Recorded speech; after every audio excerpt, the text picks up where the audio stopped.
Hey guys, today I'm going to tell you how to solve a Facebook can't send request. It looks like you may can now the person.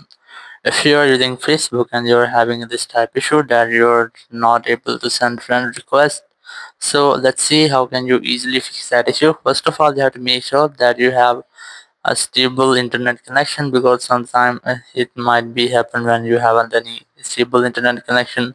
So you have to look for your cellular or Wi-Fi it is stable, and once you have to briefly enable your airplane mode and wait for 5 or 10 seconds, then disable it. It will make a quick refresh into your network settings.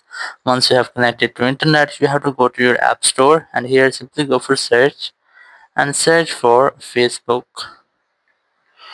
Once you have searched, you will just have to open the Facebook app here, and here you have to make sure that you haven't any update available. If you have any update available here, so you must have to update your app.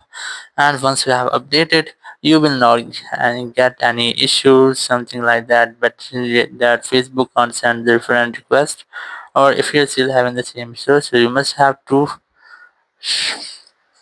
so look for support or help center of Facebook to get official help. So in this way you can easily fix your issue. Thank you very much for watching the video. Until next video, bye bye.